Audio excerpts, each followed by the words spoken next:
kawan. Saat ini sedang dalam jadwal mengajar 1 jam sampai dengan jam 3. Nanti beliau akan bergabung pada pukul 3.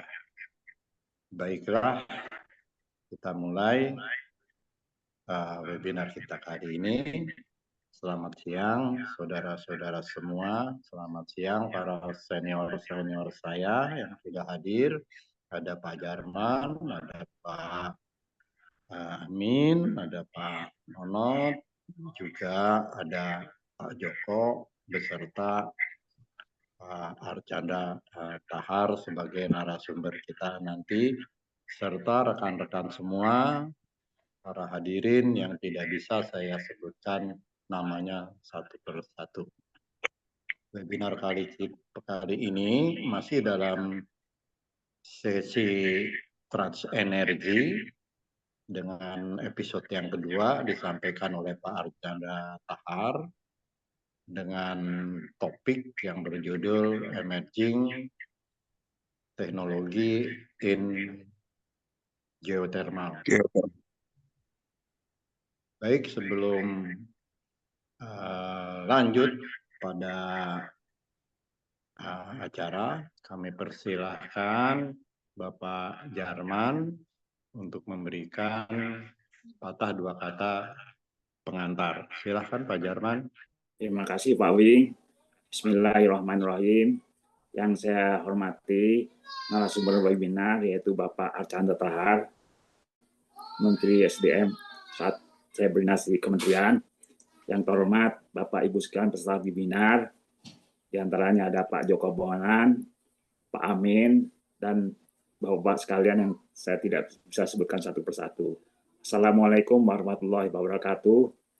Selamat siang. Salam sejahtera bagi kita semua. Pertama-tama saya ucapkan banyak terima kasih kepada Bapak Archandra Tahar yang berkenan menjadi narasumber pada webinar hari ini dengan topik Emerging Technology and Geothermal. Topik ini penting karena Indonesia yang mempunyai potensi geothermal yang terbesar di dunia sampai saat ini masih terkendala untuk mengembangkan pembangkit energi geothermal dikarenakan biaya eksplorasi development yang mahal dan risiko yang cukup besar. Padahal kita tahu geothermal adalah salah satu sumber green energy yang ramah lingkungan. Salah satu cara untuk menurunkan biaya serta risiko tentunya adalah dengan menerapkan teknologi yang tepat pada eksplorasi development tersebut. Diharapkan webinar ini dapat memberikan pencerahan bagi kita semua mengenai kemajuan teknologi di bidang geothermal. Demikian yang saya dapat saya sampaikan. Wassalamualaikum warahmatullahi wabarakatuh. Waalaikumsalam warahmatullahi wabarakatuh. Terima kasih Pak Jarman atas sambutannya. Baik, untuk topik webinar kali ini berjudul Emerging Technology in Geothermal disampaikan Bapak Archandra Tahar. Beliau ini seorang yang komplit, ya.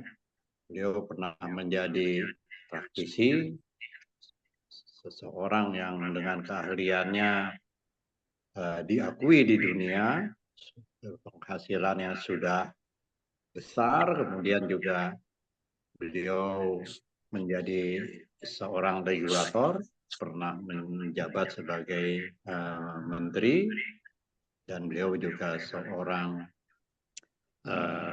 akademisi karena banyak riset-risetnya beliau terbitkan dan dimiliki. Di samping beliau juga dikenal sebagai seorang yang religius. Nah, tokoh kita kali ini sungguh luar biasa. Untuk itu kami persilahkan Bang Dhani Malen untuk memperkenalkan narasumber kita kali ini. Silahkan Bang Dhani, dan kami sampaikan sekali lagi terima kasih Pak Archandra atas kesediaannya untuk berbagi dalam forum webinar Gatrik UI. Silakan Bang Dhani. Oke, terima kasih Pak Wi. Assalamualaikum warahmatullahi wabarakatuh. Selamat siang semuanya. Hari ini adalah LSK Gatrik UI Webinar yang episode kedua yang berjudul tentang emerging teknologi geothermal dengan narasumber Bapak Insinyur Archandra Tahar, MSc PhD, yang sekarang merupakan Komisaris Independen PT PLN Persero. Hari ini Pak Chandra akan membawakan presentasi yang mungkin bisa disiapkan sama operator atau Pak Chandra punya langsung. ini Langsung. ya, langsung. Ya. Oke. Mungkin tanpa berpanjang lebar, Pak, ini mau ditampilkan presentasinya Pak, biar kita bisa ini dan Pak Chandra bisa langsung memberikan presentasi Pak. Silakan Pak. Bisa terlihat? Saya sudah terlihat Pak. Halaman pertama geothermal. Oke, silakan Pak. Baik, Assalamualaikum warahmatullahi wabarakatuh. Waalaikumsalam. Selamat siang, salam sejahtera buat kita semua. Yang saya hormati bapak-bapak, ibu-ibu yang hadir. Di sini ada Pak Jarman, Pak Joko Bumanan, ini Bang Dani Marlen, juga bapak-bapak yang Pak Wing, semua peserta yang saya hormati. Saya lihat banyak juga yang hadir dari PLN. Hari ini terima kasih atas kesempatannya untuk kita diskusi tentang geothermal. Ini topik yang menurut saya sesuatu yang menarik karena sangat erat kaitannya dengan oil and gas. Dan emerging technology yang akan saya tampilkan itu akan berkaitan dengan history di oil and gas yang menjadikan ke depan itu kemungkinan besar kalau ini terjadi maka teknologi-teknologi yang dulunya hanya kita kenal di oil and gas mungkin bisa kita aplikasikan di geothermal. Untuk itu saya mencoba agak cepat sedikit untuk slide awal. Kalau kita bicara tentang net zero emisi dalam masa transisi ini, 5 hal yang harus kita sepakati, dan ini juga disepakati oleh dunia. Yang pertama adalah mempercepat untuk phase out coal, yang akhirnya kata-kata phase out ini diubah menjadi phase down. Rasanya tidak mungkin phase out untuk waktu transisi ini. Yang kedua adalah masalah deforestation, kita harus curtail itu. Yang ketiga adalah speed up untuk switch ke electric vehicles. Yang keempat, encourage investment in renewables. Yang kelima adalah use natural gas in transition period. Nah, yang akan kita singgung hari ini adalah pilar yang keempat, which is encourage investment in renewable. Nah, renewable yang kita pilih hari ini adalah geothermal. Yang lainnya mungkin bisa dibahas pada kesempatan lain atau oleh pembicara yang lain. Nah, kalau kita bicara energy security di Indonesia, ini beberapa slide ini pernah saya tampilkan. Kalau kita mengandalkan foreign based supply, which is supply yang berasal dari luar, ini adalah impor-impor kita di fossil fuel, terutama oil, yang sangat bergantung kepada keamanan supply di luar, sehingga apakah kita mungkin mendapatkan atau mencapai energy security sementara supply energi kita itu berasal dari luar. Maka strategi ke depan itu adalah domestic based supply yang tetap mengkombinasikan antara fossil fuel dan renewable energy. Nah, salah satu strategi yang saya lihat selama ini, kita selalu mempertentangkan antara fossil fuel dan renewable energy. Kalau menurut hemat saya, fossil fuel dan renewable energy bukan dipertentangkan, tapi mereka saling mengisi, complement each other. Kenapa belum ada sampai saat ini negara yang mampu mencapai energy security-nya pure dari green energy. Kita nggak membahas ini, kita masuk ke topik geothermal. Kalau kita lihat geothermal, dua kegunaan geothermal sampai hari ini, itu yang pertama adalah untuk pemanas, yang kedua untuk power. Sampai tahun 2023, kalau kita lihat slide ini, mungkin penggunaan output geothermal itu less than 50 gigawatts di dunia ini. Nah, untuk tahun 2050 diperkirakan itu sekitar 250 gigawatt, yang terbesar itu untuk power. Untuk heat akan berkembang, tapi tidak sebesar output yang digunakan untuk power. Nah, kalau kita lihat lagi, negara mana yang punya penggunaan geothermal terbanyak itu ada di US 24%, Indonesia itu 14%, Filipina 12%, Turki, dan the rest of the world. Jadi 4 negara besar yang menggunakan pemanfaatkan geothermal untuk power saat ini adalah US, Indonesia, Filipina, dan Turki. Sementara untuk geothermal untuk heat, China itu nomor 1, Turki, Jepang, Iceland, kemudian sisanya 25% negara-negara lain. Nah, untuk geothermal ke depan, yang dinamakan dengan geothermal everywhere, itu ada yang dinamakan EGS, enhanced geothermal. Yang kedua adalah AGS, itulah advanced geothermal. Apa itu enhanced geothermal dan advanced geothermal? Ini akan kita bahas pada hari ini. Nah, kalau bicara geothermal, apa limitasi dari geothermal ini?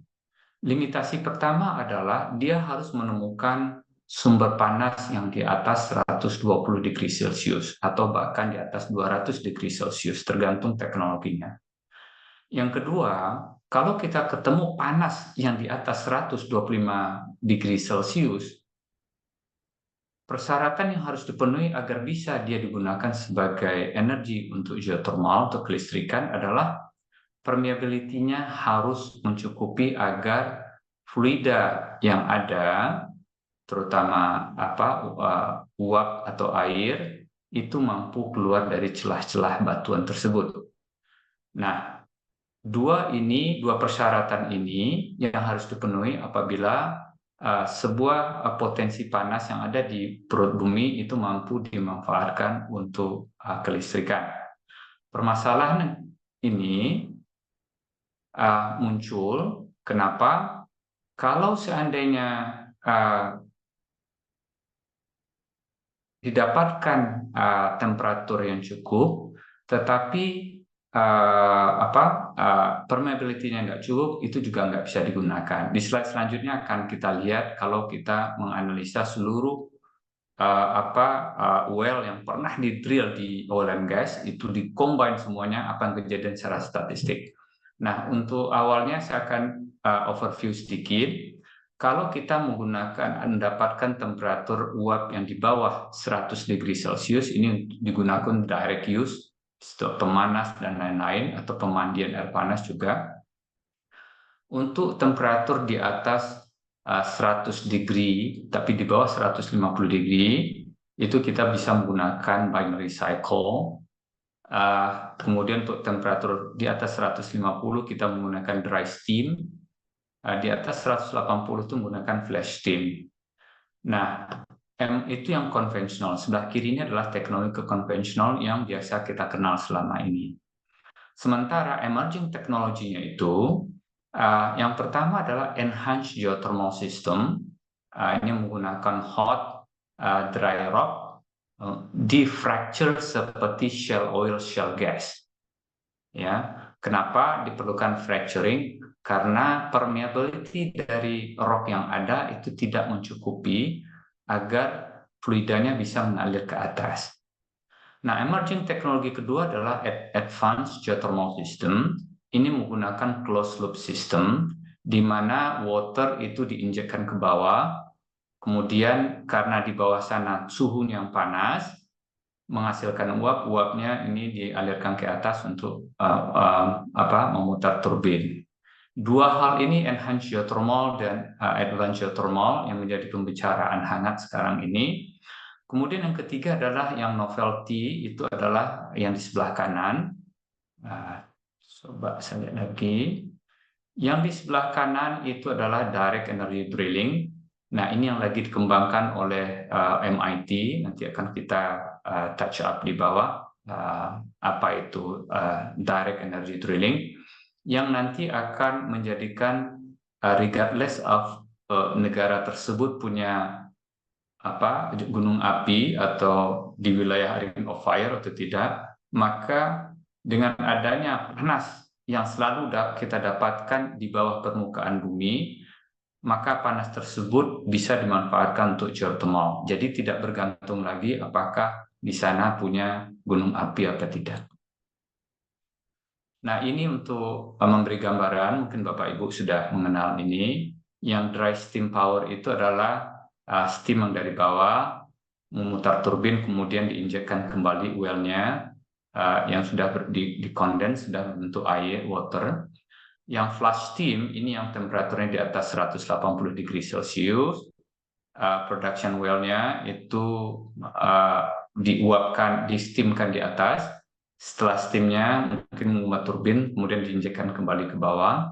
Yang binary adalah dia punya fluida kerja karena mungkin korosi dan lain-lain. Ini yang bisa di temperatur yang lebih rendah, mungkin di atas 120, di bawah 150. Ini kira-kira gambaran apa yang dinamakan dengan conventional technology di geothermal, dry steam, flash steam, dan binary. Nah, bagaimana global geothermal gradient distribusi, di mana misalnya berapa per kilometer naiknya temperatur yang bisa kita dapatkan kalau kita melakukan drilling. Rata-rata sekitar 40 degree per kilometer. Kalau kita menginginkan panas 120 degree, kita harus melakukan drilling sekitar 120 dibagi 43 kilometer. Nah, kalau kita lihat di sini, yang merah-merah itu adalah yang punya temperature gradient yang sangat bagus. Jadi Indonesia termasuk negara dan gradient temperature yang cukup bagus. Nah, kita lihat lagi ini yang konvensional, yang terjadi seluruh well, ada 45.000 well oil and gas ditaruh di chart ini. Di sebelah kanan, sumbu Y-nya itu adalah reservoir temperature, sumbu X-nya itu adalah permeability, yang dalam skala Darcy-meter. Nah, kalau kita lihat, yang bisa digunakan untuk conventional geothermal itu apabila dia permeability-nya di atas 10 Darcy dan temperatur di atas 120 degree Celcius. Kalau kita lihat statistiknya, 8% reservoir itu punya temperatur di atas 120 degree Celcius.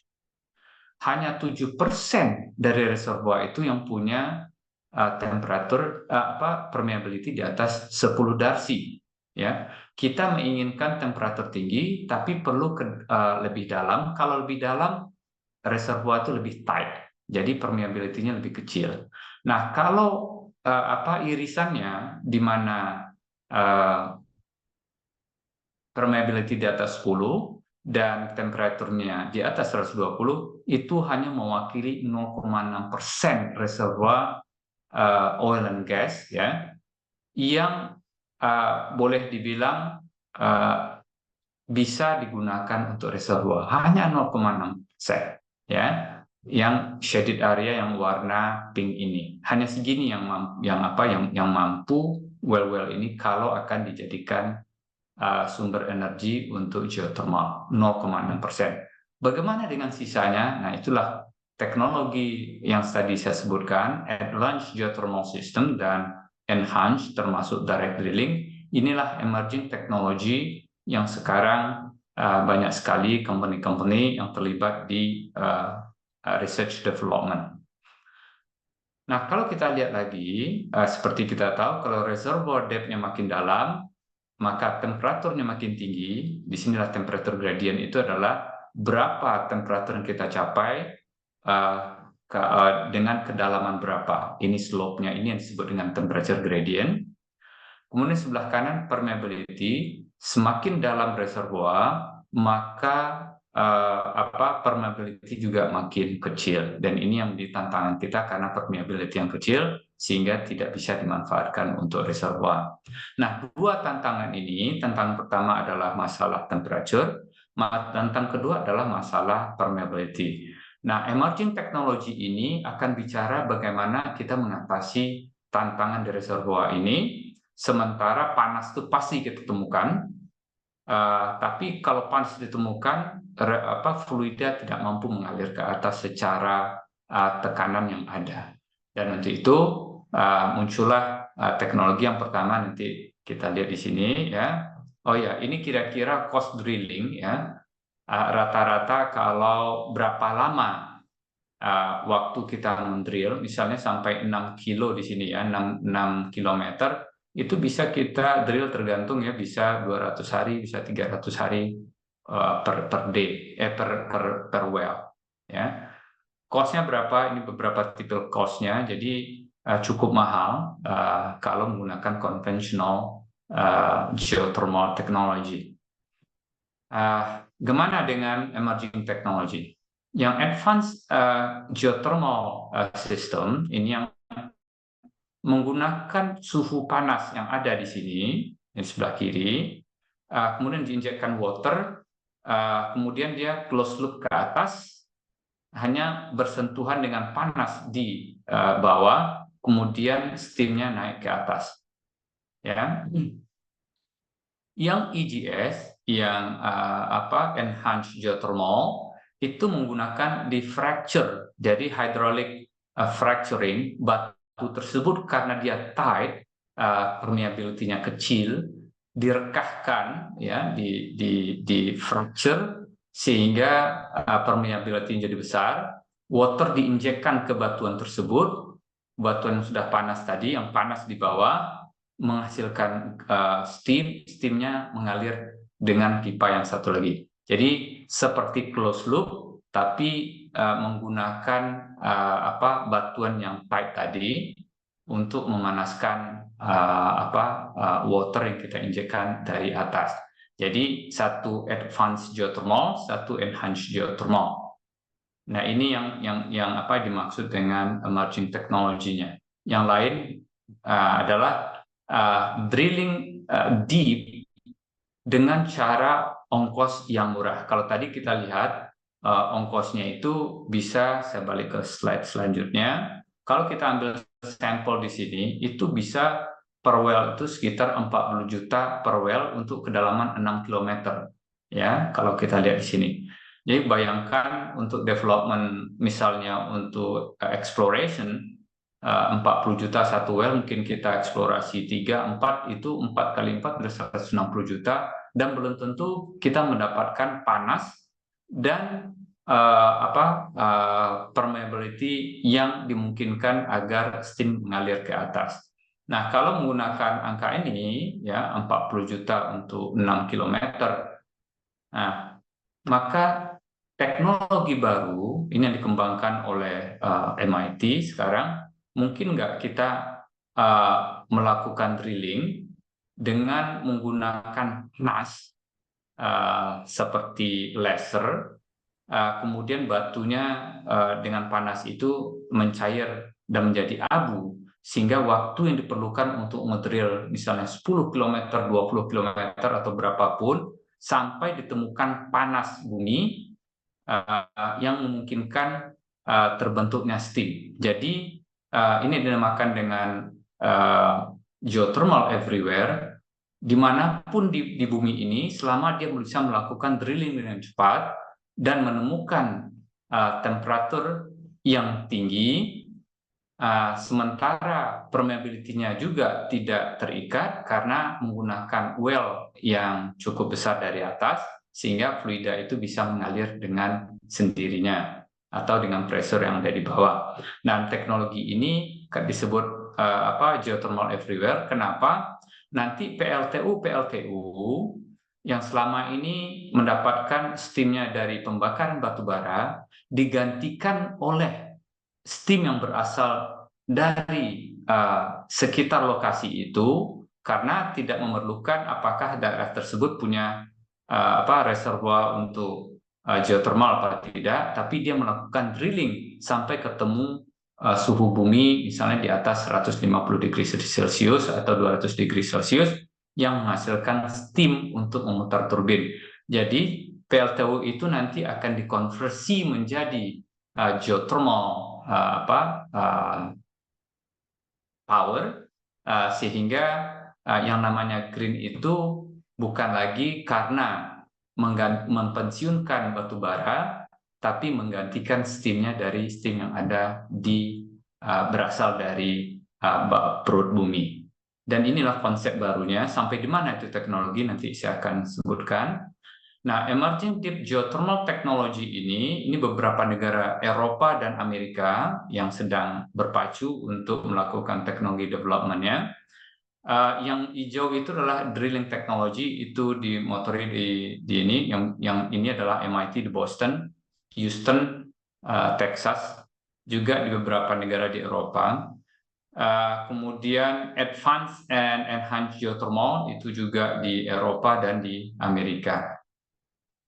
Ini yang mempelopori teknologi ini. Apa aja company yang terlibat di EGS dan advanced geothermal? Ini beberapa company yang terlibat. Kalau kita lihat di sini, yang advanced geothermal system tuh, yang hot dry rock itu Ivor itu yang leading sekarang. Sementara enhanced geothermal EGS itu beberapa di Utah, ya, digunakan untuk energy storage juga, gel. Kemudian yang advance, yang retrofit itu di Green Fire Energy dan lain-lain. Nah, gimana dengan direct? Ini Ivor, ini statusnya Ivor. Siapa yang mendanai proyek ini? Inilah teknologinya, air water diinjekkan ke bawah, kemudian karena panas di atas dia menjadi steamnya loop ke atas. Nah, ini ternyata yang mendanai proyek ini itu adalah BP, Chevron. Ini adalah oil company yang mulai beralih, atau dari dulu sudah ada, sekarang lebih mengaktifkan diri terlibat dalam proyek-proyek geothermal. Nah, geothermal yang digunakan adalah dalam bentuk advanced geothermal. Ini kapasitasnya sekarang dalam bentuk pilot project mungkin baru kecil, 8 megawatt. Start in nanti di 2026. Kedalamannya 4,5 km, temperatur yang dicari cuma 120 sampai 160 degree Celcius. Jadi gradiennya sekitar 27 sampai 35 degree Celcius per kilometer. Jadi ini rata-rata aja lokasi-lokasi di mana dia bisa mendapatkan temperatur ini. Kemudian bagaimana dengan untuk Vervo Energy, juga sedang dilakukan research-nya. Lagi-lagi investment-nya dilakukan oleh oil company, ada Devon di sini, Texas, Schlumberger. Kemudian di sini yang di bawah ini adalah grant dari beberapa company, ada yang private sector, ini public sector. Jadi kombinasi research ini adalah antara private sector dengan public sector, karena dua-duanya punya interest untuk mendapatkan energi yang lebih bersih. Untuk teknologi ini, depth-nya nggak terlalu dalam, cuma 2,3 km, nanti baru kapasitas kecil 3,5 megawatt, boleh dibilang pilot project. Tapi geothermal gradient-nya temperatur sangat tinggi, 80 degree Celcius per kilometer, jadi untuk mendapatkan 160 degree Celcius hanya butuh kedalaman 2,3 km. Ya. Next step-nya ini proyeknya akan berlanjut untuk fully operational di tahun 2028. Coba kita lihat di sini, Google sudah antri untuk mendapatkan power yang dihasilkan. Kemudian ini yang direct drilling technology, WISE, yang melakukan drilling langsung regardless of ini ada reservoir apa tidak, selama dia bisa mendapatkan panas di perut bumi, maka dia melakukan drilling dengan teknologi laser yang mampu melelehkan atau menjadikan abu batu-batuan yang dia tembus. Dan ini ada bantuan dari energinya dari nuklir juga. Nah, ini sedang dilakukan terutama yang saya tahu WISE bekerja sama kalau nggak salah dengan MIT. Kemudian siapa company yang terlibat? Lagi-lagi oil and gas juga ada di sini. NOV ini adalah drilling company based in Houston, juga terlibat dalam teknologi drilling yang lebih maju, sehingga biaya-biaya yang tadi disebutkan oleh Pak Jarman atau Pak Wing itu bisa ditekan, sehingga energi bersih dari geothermal itu bisa kita dapatkan. Ya.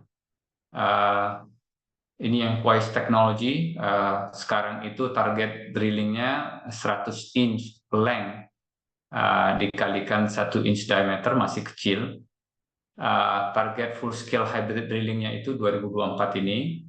Kemudian target super hot enhanced geothermal systemnya itu di 100 MW thermal energy 2028. First fossil fire power plant repower with clean geothermal, ini yang saya sebutkan tadi.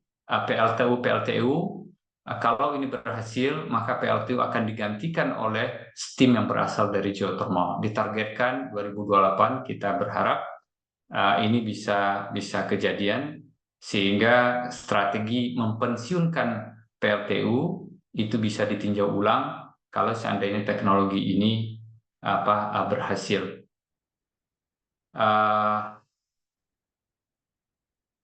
Ini seperti yang saya sampaikan tadi, Netburst itu menjadi leading di sini. Mungkin itu yang bisa saya sampaikan. Apalagi ya, geothermal hydrogen CCUS nih. Itu dulu Bang Marlen, presentasi saya. Saya cukupkan sampai di sini. Kalau ada pertanyaan, kita buka sesi pertanyaan mengenai emerging technology ini. Terima kasih. Assalamualaikum warahmatullahi wabarakatuh.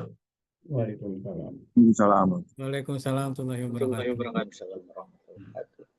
Oke, terima kasih Pak Chandra atas paparannya. Kita masuk ke sesi penanggap. Saya seperti biasa mulai dari dosen saya dulu nih, Pak Amin Raharjo. Pak Amin, silakan Pak Amin. Oke, terima kasih Bang Dani atas kesempatannya. Selamat siang Pak Chandra. Selamat siang Pak. Oke, terima kasih. Saya mungkin dari akademisi ya pengen banyak tahu, belajar. Ini kan kalau geotermal itu tidak terlepas daripada bisnis pertambangannya. Mungkin geotermalnya gitu, geotermal. Terus kemudian memang Indonesia berada di daerah Ring of Fire. Pertanyaan saya gitu, kenapa pertumbuhan dari pembangkit listrik panas bumi di Indonesia tidak sepesat pembangkit listrik yang lain? Itu yang pertama.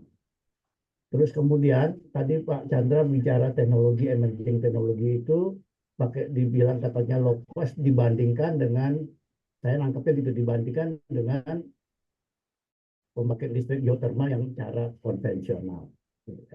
Nah, sekarang sebagai saya orang listrik, kan akan bertanya, berapa sih biaya produksi listrik nih? Karena kalau dibangkitkan listrik kan orangnya nanti bicaranya biaya listrik. Biaya produksi listrik bisa bersaing nggak dengan renewable energy yang lain gitu ya. Jadi bisa kompetitif nggak? Itu yang kedua. Nah, yang ketiga nih, sekarang di Indonesia ini ada operatornya, pembangkit listrik tenaga panas bumi itu ada PLN, mungkin ada swasta. Tapi yang saya lihat juga gitu, PLN itu hanya operator listriknya, tapi begitu geotermalnya bukannya PLN. Nah, apa kendalanya kalau seandainya pengusaha daripada jadi pembangkit listriknya itu mulai geotermalnya sama listriknya itu jadi satu perusahaan? Apa kendalanya dan tantangannya? Demikian Pak Chandra, mungkin pencerahannya. Terima kasih. Oke, terima kasih Pak Amin. Mungkin Pak Dani, bisa langsung. Ya. Ya, sebelum Pak Archandra menjawab, kita break dulu. Oh, oke. Oke, supaya Pak Archandra sempat istirahat dulu. Oke. Gak apa-apa Pak Wing, boleh langsung. Nah, Break aja dulu Pak.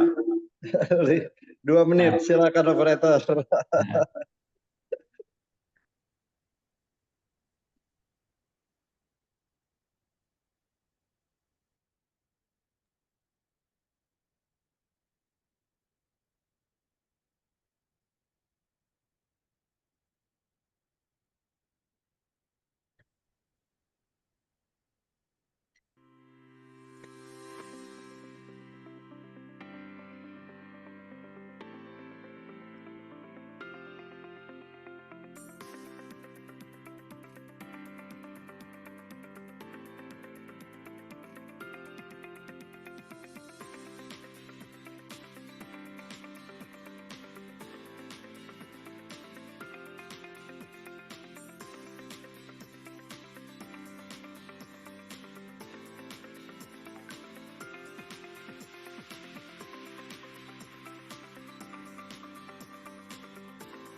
Ya, terima kasih operator.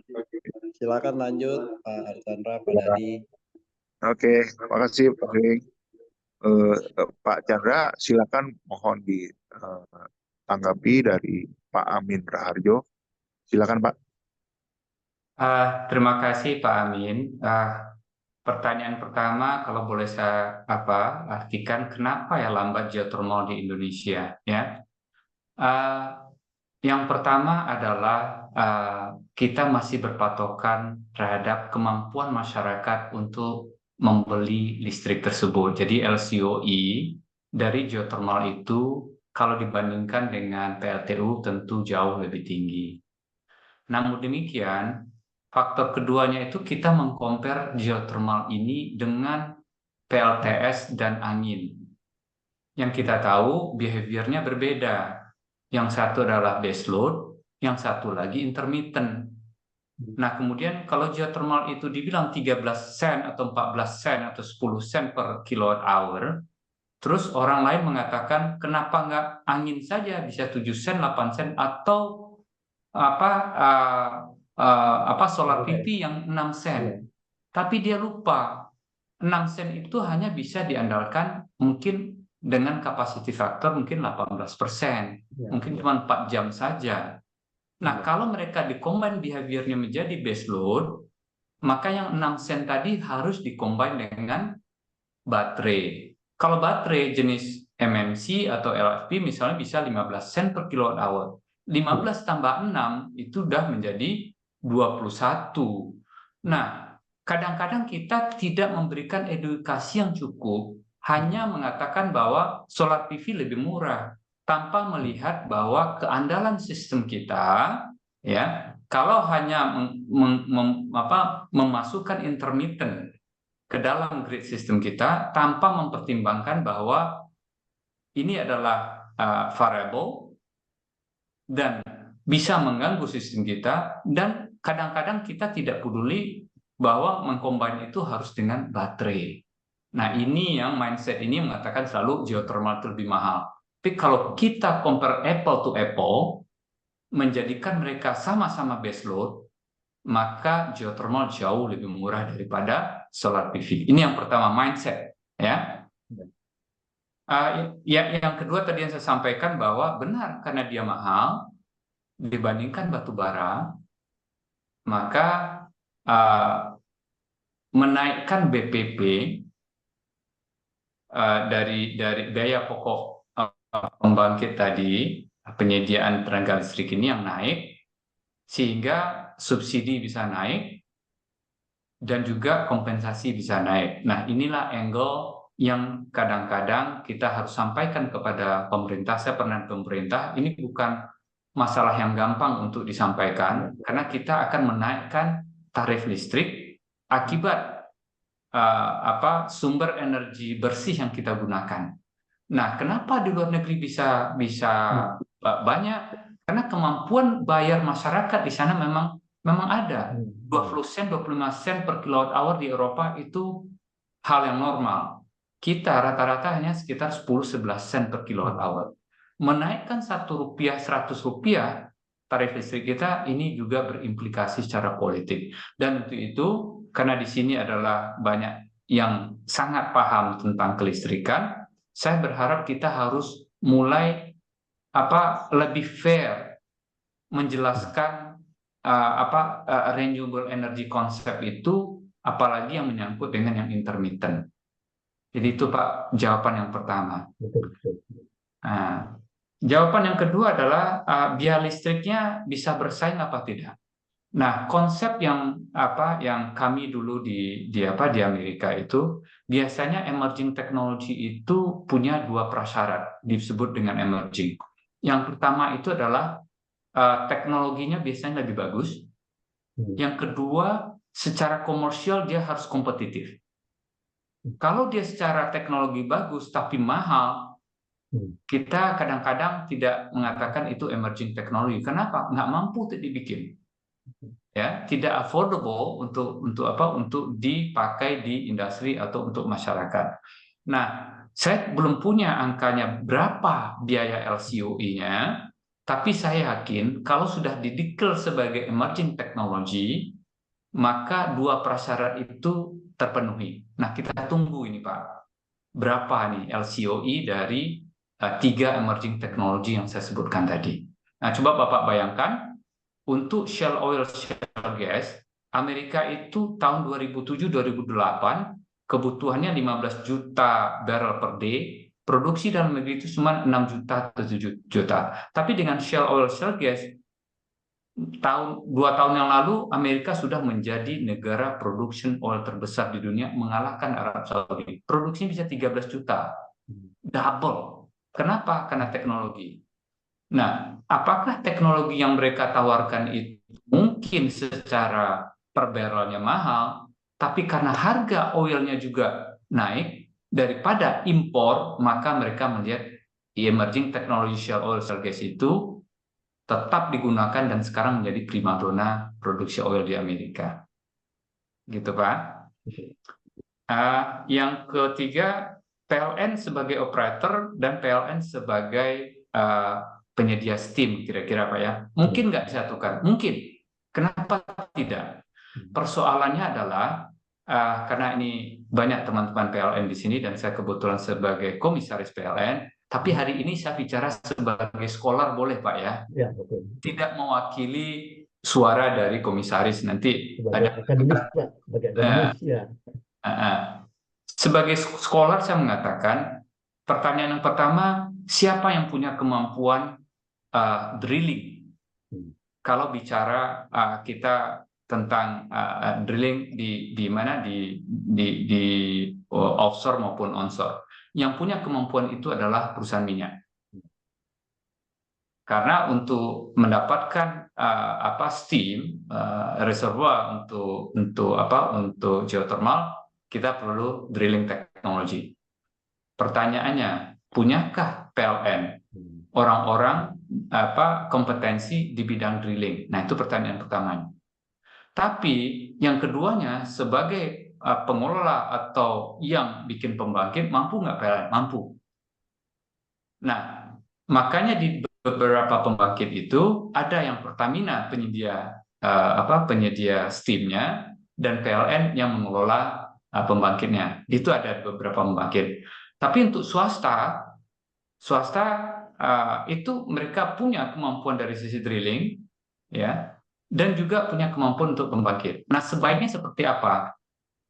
Di dunia ini banyak contohnya. Ya, Chevron misalnya. Chevron itu adalah oil and gas company. Tapi kalau kita lihat yang salah itu, mereka masuk di geothermal. Kenapa? Dengan pengalaman mereka di drilling, mungkin mendapat keuntungan dari sisi orang-orang yang dia punya, teknologi yang dia punya. Nah, bagaimana dari sisi regulasi? Kalau kita masih berpatokan code-nya itu dari oil and gas, maka drilling cost itu akan mahal. Nah, seingat saya sewaktu saya di kementerian, code itu kita ubah, tidak lagi mengikuti regulasi oil and gas, tapi regulasi untuk geothermal. Kenapa? Fluidanya berbeda. Satu adalah hydrocarbon, yang satu adalah water. Water itu tidak toksik. Sementara kalau hydrocarbon itu kan toksik. Maka rule sama regulasinya harusnya dibedakan. Dan itu adalah salah satu usaha agar drilling cost itu bisa kita tekan.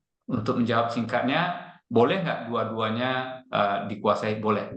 Boleh nggak terpisah? Boleh. Contohnya banyak di dunia, bukan banyak, beberapa ada di dunia yang menggabungkan dan terpisah. Tergantung kita strategi bisnis seperti Jadi apa. menguntungkan mana, Gitu, Pak Chandra?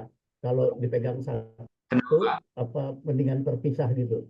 Kalau secara ekonomi. Kalau untuk di awal-awal yang belum punya kompetensi, misalnya oil company, dia tidak punya pengalaman di power, maka dia hanya menjual steamnya, dan steam itu bisa untuk listrik, bisa untuk pemanas, dan itu yang dilakukan oleh BP, ya.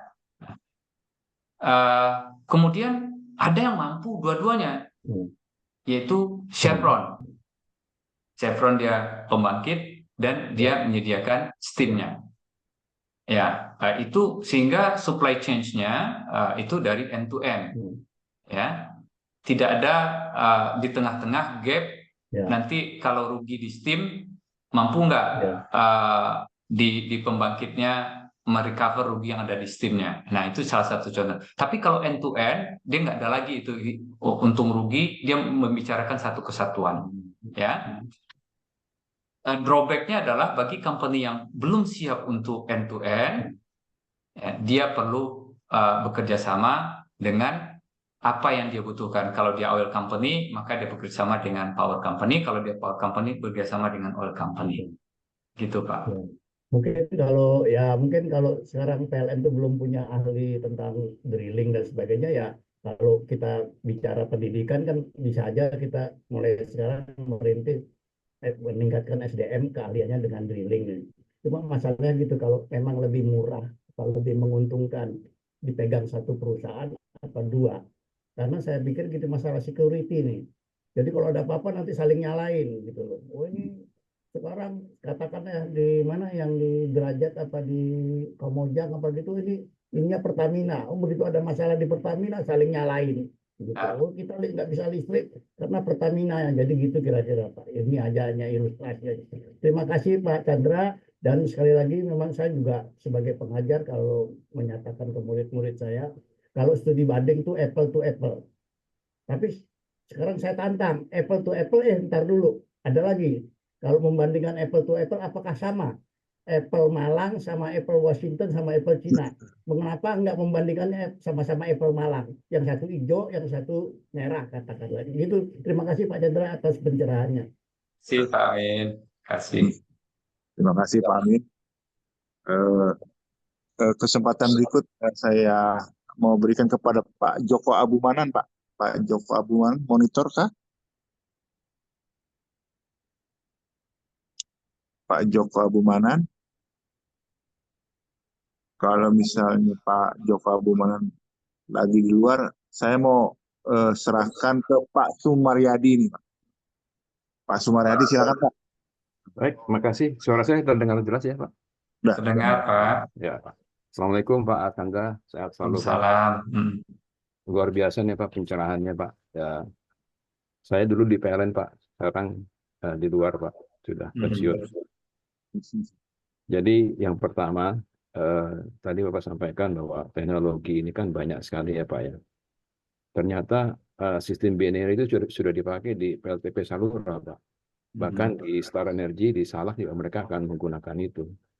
Artinya sebetulnya dengan existing yang ada ini, PLTP yang ada, panas bumi yang ada ini sebetulnya bisa diefisiensikan, thermal lebih efisiensi lagi Pak, dan menggunakan teknologi binary tadi Pak.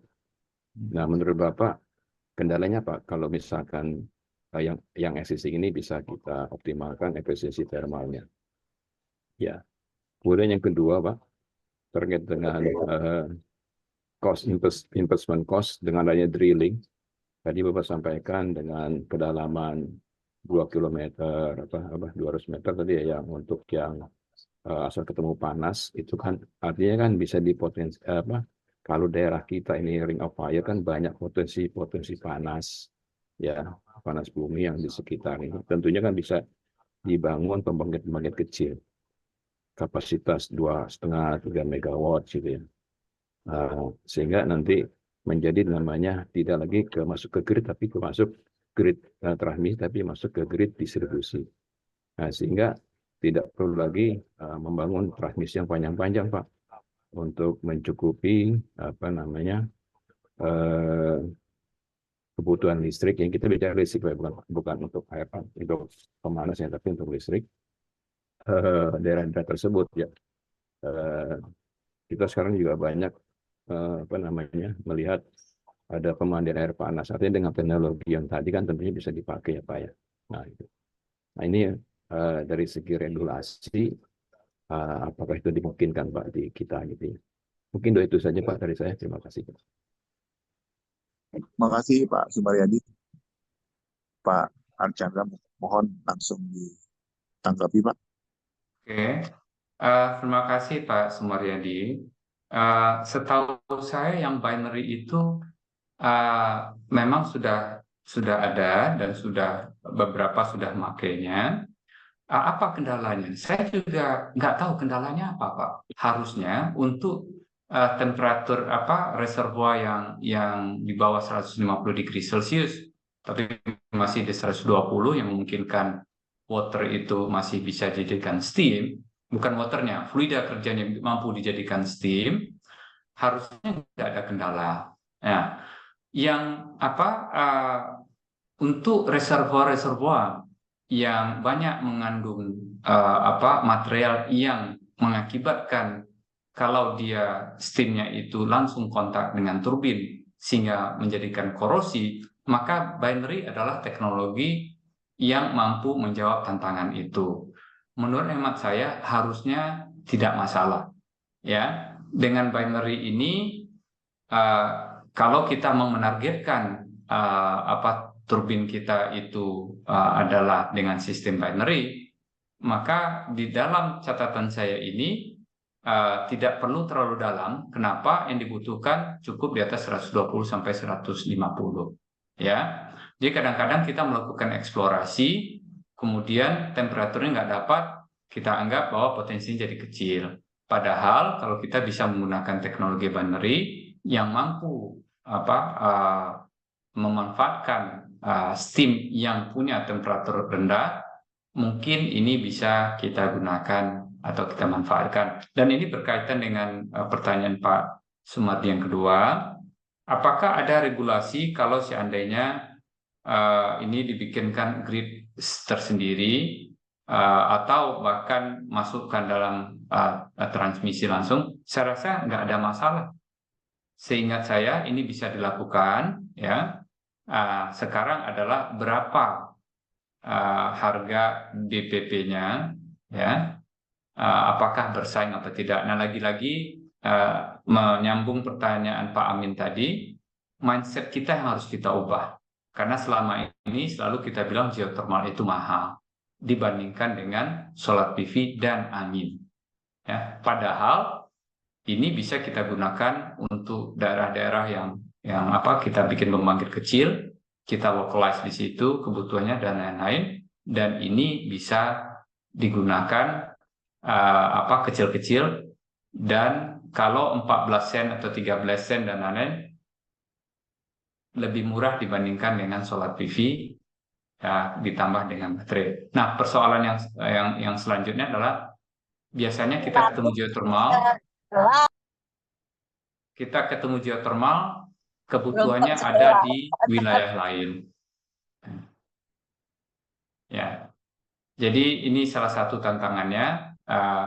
Geothermalnya di Sumatera Utara, industrinya ada di Bekasi. Ini salah satu contohnya, Pak. Ya, itu kira-kira jawabannya, Pak. Baik, Pak. Mungkin ada tambahan sedikit, Pak. Tadi Bapak sampaikan. Iya, silakan.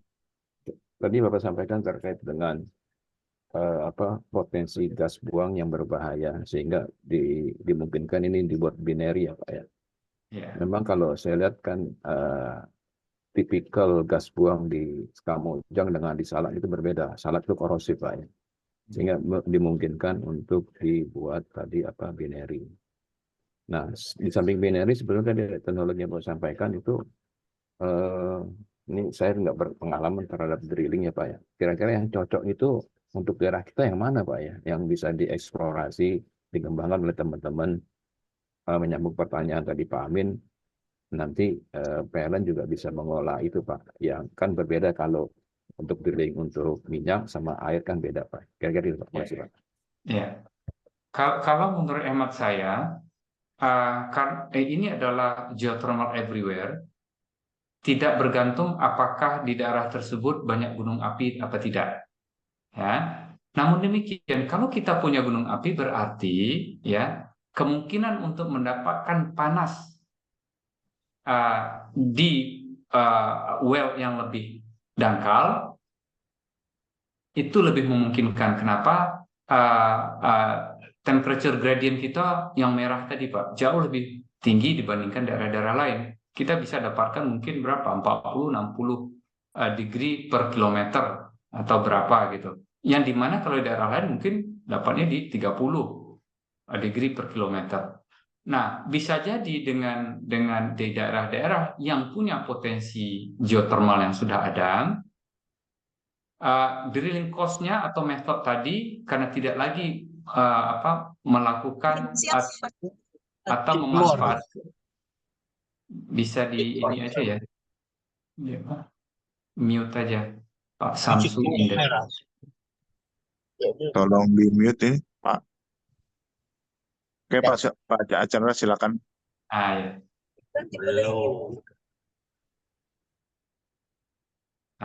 Oke. Nah, jadi daerah-daerah di mana ada geothermal di situ, kemudian memanfaatkan teknologi ini, bisa jadi dibandingkan di daerah di mana tidak ada geothermal, kita akan lebih murah dalam hal kedalaman well yang dibutuhkan untuk mendapatkan temperatur yang cukup untuk teknologi yang tadi saya sebutkan. Memang kita harus mulai, umumnya proyek-proyek seperti ini, kalau di luar sana kita ada namakan GIP, Joint Industry Project, para partisipan ikut terlibat dalam proyek tersebut. Kalau sudah berhasil, semuanya berhak memakai. Bagi yang tidak ikut, maka dia harus bayar license fee untuk menggunakan teknologi itu. Nah, alangkah baiknya kalau kita di Indonesia sudah mulai ikut dalam joint industry project yang memungkinkan kita bisa mengikuti apa yang terjadi di luar sana dan seperti apa yang akan kita gunakan di Indonesia. Jangan sampai seperti tadi yang saya sampaikan, tiba-tiba pemerintah misalnya berencana untuk menutup batubara PLTU. Nah, di luar sana ternyata ada teknologi lain yang sedang berkembang saat ini yang bisa memanfaatkan PLTU yang ada, tidak lagi menggunakan batu bara, tapi menggunakan steam yang berasal dari perut bumi. Nah, ini kira-kira Pak, manfaat kalau kita ikut dalam pengembangan teknologi-teknologi di dunia. Baik Pak, cukup mencerahkan. Terima kasih Pak Kanda, luar biasa. Terima kasih Pak Sumber. Oke, terima Mungkin kasih ini Pak Dani, mungkin saya mau nambahin dari Pak Chandra tantangan. Jadi di samping ekonomi mungkin juga ada gini Pak Chandra, masalah kearifan lokal. Saya ingat yang di Bedugul Bali itu akhirnya nggak jadi apa gimana? Karena ada masalah kearifan lokal jadi dan sebagainya, itu mungkin jadi kendala apa tantangan. Demikian, hanya menambah. Iya, benar Pak Amin. Saya tanggapin sedikit Pak. Biasanya kalau saya boleh, bagaimana sebuah teknologi itu bisa terlaksana dengan baik, dia punya 3 prasyarat. Prasyarat yang pertama adalah teknologi itu must be technically feasible. Yang kedua, teknologi itu must be commercially viable. Ya. Yang ketiga itu teknologi itu must be politically acceptable. Nah, disitulah kearifan lokal yang Pak Amin sebutkan tadi. Ya, kita bicara tentang politik lokal atau kearifan lokal, sehingga apakah teknologi itu bisa diterima masyarakat atau tidak. Memang itu adalah tantangan dalam hal kita ingin sebuah teknologi bisa terlaksana dengan baik, Pak. Oke, Pak. Gitu ya Pak Amin ya.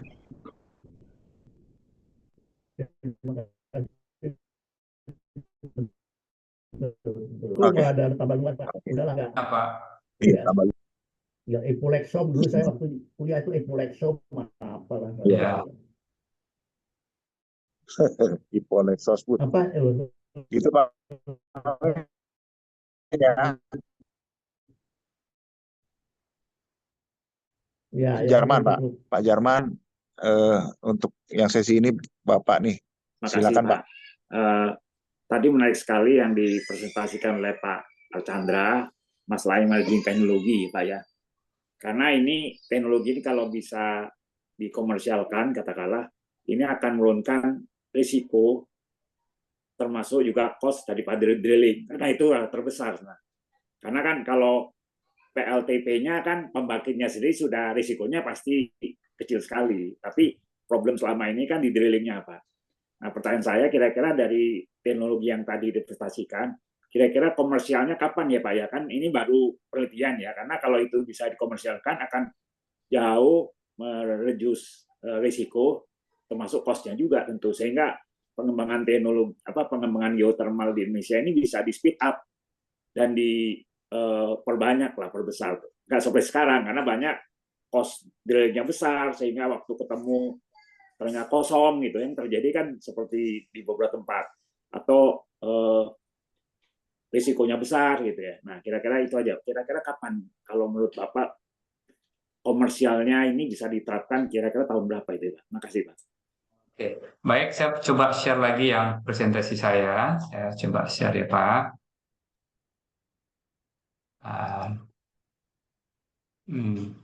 Kalau di sini kita lihat,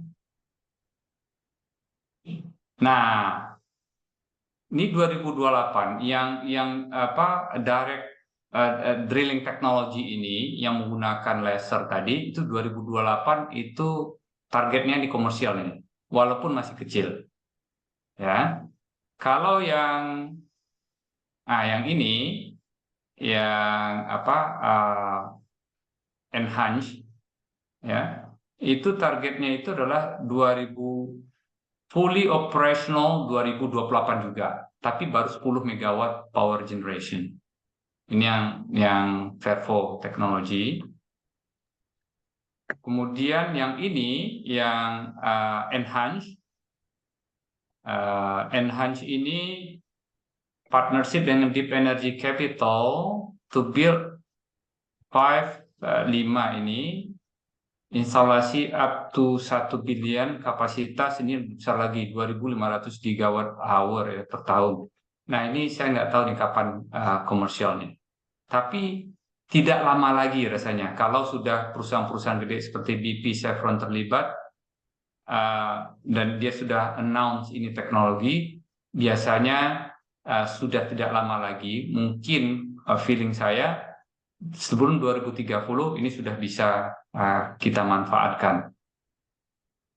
Coba kita lihat summary lagi. Saya bicara, di sini juga ada Becquerel's Neighbor summary. Nah ini yang saya bicarakan tadi ya. Konvensional ini yang warna pink ya. AGS dan EGS di sini dia akan bekerja di dua tipe reservoir dan permeability ini, dan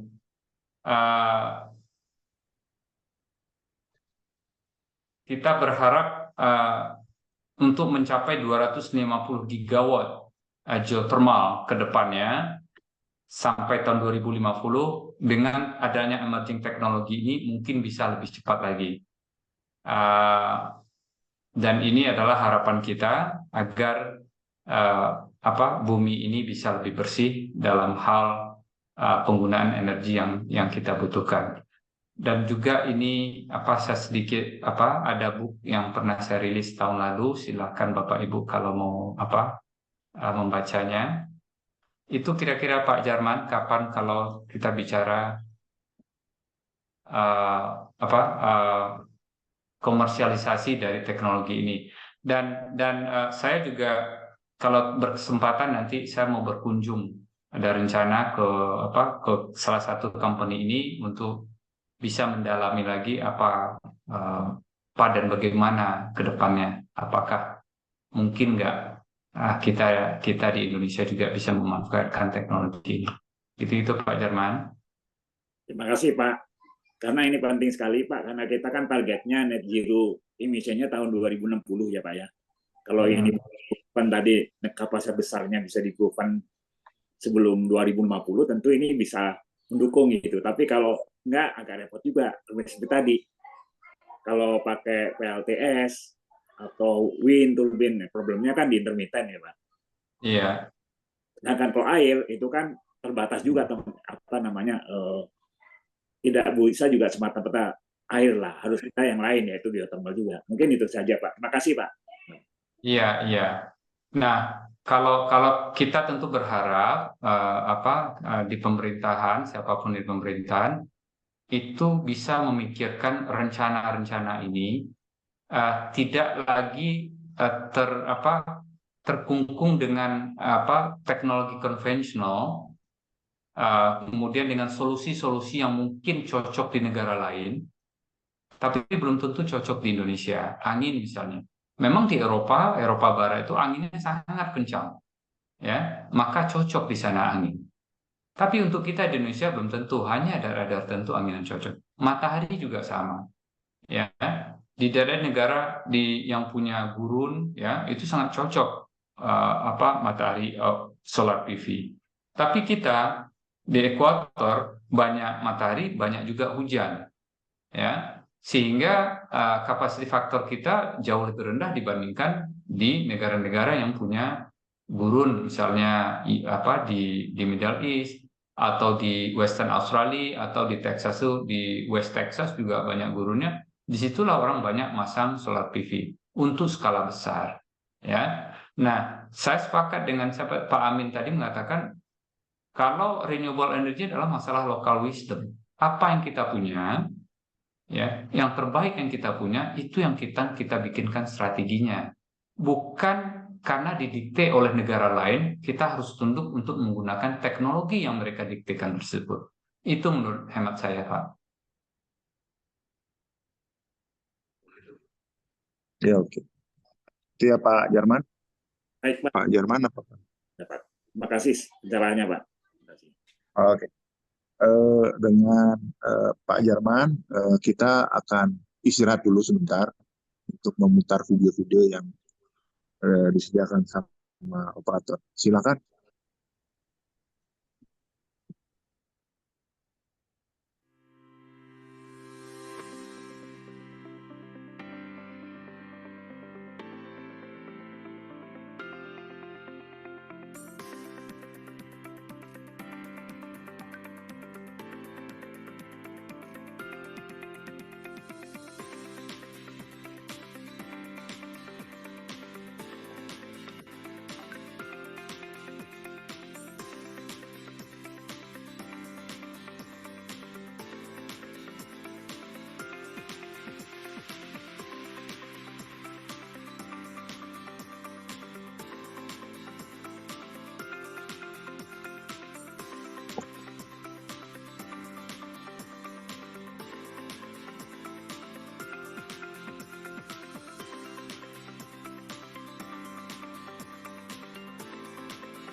Oke.